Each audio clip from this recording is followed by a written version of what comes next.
안녕하세요. 가인입니다. 이번 시간에는 여러분들한테 조금 상식적으로 실생활에서 좀 알아두셔야 할 부분에 대해서 얘기를 드리려고 해요. 만 3살, 그러니까 생일상 3번 안 차려 먹은 아기가 계시거나 손주가 계신다면 조금 잘 들어주셨으면 해요. 제가 여기 앉아서 상담을 이렇게 하다 보면 임신 중이라든가 아니면은 뭐 아기 낳고 직후라든가 또는 아기가 어린데 집안에 상이 났을 때, 주변에 상이 났을 때 임신 중에 가신다든가 아니면은 내가 해산 중인데 남편이 갔다 온다든가 아니면은 이제 아기가 조금 걸어 다닐 나이가 돼서 아기 손잡고 같이 간다든가 무당으로서 많은 경험을 비추어 봤을 때 조금 위험한 행동입니다. 그게 왜냐하면 상문살 때문에 그래요? 맞아요. 상물살 때문에 그래요. 그런데 이게 어른들이 맞는 상물살하고는 조금 다르게 아이들이 맞는 상물살은요, 그 자리에서 맞았는지 안 맞았는지 잘 몰라요.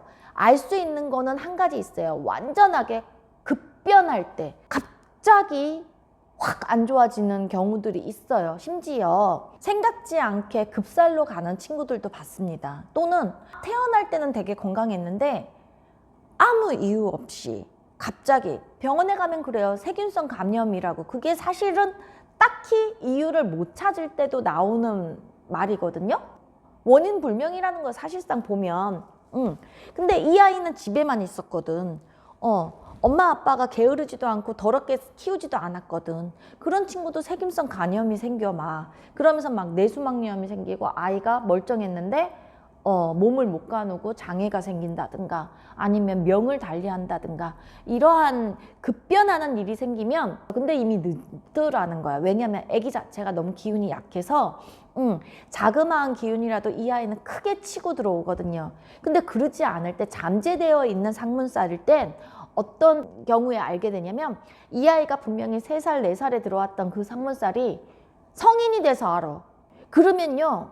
사실상 빨리 걷어내면은 다시 원상복귀가 되겠지만 이상한 행동을 하거나 내 새끼 같지 않고 말도 안 되는 짓거리를 자꾸 일삼는데 1년 가고 2년 가고 막 10년 세월이 넘어가 버리면 아무리 우리 무속인이 원인을 규명해서 일을 하고 그 살을 거둔다고 해도 몸에 남아있는 습관이 있어, 습관이.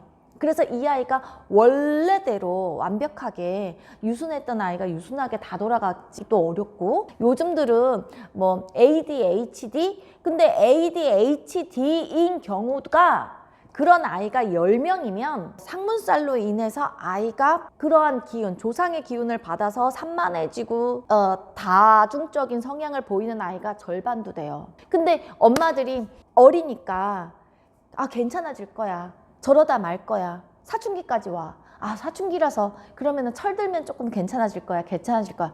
결국에는 나이가 30이 돼가지고 노모가 되셔서 막 오셔요. 그래서 너무 이렇게 어린 아이들이 살을 맞아 버리면 급작스럽게 신체에 큰 장애가 오거나 명을 달리하는 경우도 안타깝지만 그거를 빨리 캐치를 못하고 애가 처음엔 안 그랬는데 갈수록 이상하네. 친구 잘못 사귀어서 그런가? 사춘기라서 그런가? 막 이러면서 세월이 지나면서 이내 습이 배기고 난 다음에는 우리가 살을 거둬도 매우 시간도 오래 걸리고 바로바로 좋아지는 케이스가 드물더라는 거예요. 일반적으로 ADHD인 줄 알던 엄마가 왔을 때 제가 살을 거두면서 그 아이는 이제 6, 7살이니까 바로 안정을 찾는 경우는 얼마 전에도 봤거든요. 이게 왜 그러냐면 상문살, 조객살, 아기가 원래 타고난 성향 외에 그러한 영적인 조상의 기운 그분들이 안 닦이고 한이 많고 하다 보니까 울분 이런 거에서 막 다혈성이 되고 다혈질이 되고 막 이런 경우들이 있어요.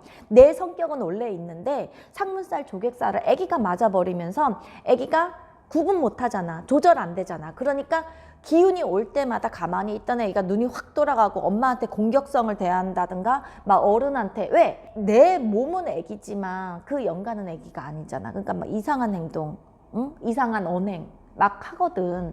병원만 가실 게 아니라 한번 선생님들한테 정말 얘가 과학적인 그런 병인지 아니면 다른 뭐 산을 건드린다거나 아니면 상문으로 인해서 그러한 상태인지 한번 검증을 받아볼 필요가 있다라는 거예요. 너무 애기라고. 어떤 분들은 선생님들이 그래요. 10세 이전의 아이는 사주를 볼 필요가 없다. 물론 뭐 한편으로는 이해도 가는 말이기도 한데 저는 그래도 보는 게 맞지 싶어요. 근데 보면 다른 거 안 봅니다. 이 아이가 건강할지, 아니면은 부부의 합이 될지. 아이가 태어났는데 부모가 없으라는 사주가 있어. 그런 경우에는 부부간에 분란이 나고 막 그 소란이 나고 아버지 어머니 하시는 일들이 잘 안 풀리고 이런 때가 있거든요. 그러면은 빨리 사주 땜을 해주면 바람 없이 10세를 넘어가는데, 아이가 태어났을 때 누구나도 다 사주를 받습니다. 어린 아이라도 사주를 받습니다. 근데 10세 이전에는 그 아이의 사주를 스스로 풀지 않아요. 부모가 대신 그거를 받아서 풀어가거든. 아기가 태어났는데 얘가 재물이 되게 많이 태어났어. 타고나기를. 그러면은 이 아이가 낳고 나서 1년이 지나고 2년이 지나면서 부모가 하는 일이 막 잘 돼. 왜? 아기는 재물궁을 풀을 방법이 없잖아. 그러니까 부모님이 그거를 받아서 막 하는 일이 잘 돼요. 또는 아기가 부모가 없으라고 사주에 나와 있어. 한부모를 섬겨라. 또는 뭐 부모 없이 떠돌아다녀라. 이러면은 부모 사이에 분란도 많아. 그리고 이 아이 낳고 나서는 우여곡절이 자꾸 생기면서 이상하게 자꾸 이사 다니거나 직업적인 변화가 막 많아야 되고, 그런 것들을 감별하기 위해서 저는 지금 무당으로서 30년인데 저도 처음에는 그랬어요. 너무 어린애들 왜 사주를 봐야 돼?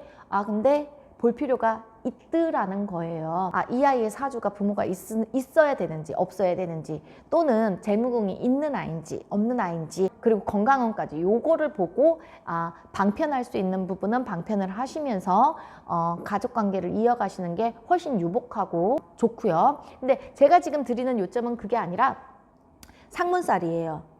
상문살. 어른들은 상문살을 맞으면 하는 일이 조금 주춤한다든가 안 좋다든가, 혹여 내가 이상한 병을 앓는다든가 뭐 이런 식으로 들어오는데, 아기들 같은 경우에는 완전히 인생이 달라져요. 아기들 때 들어오면. 근데 항상 조심해야 될 건 언제라고요?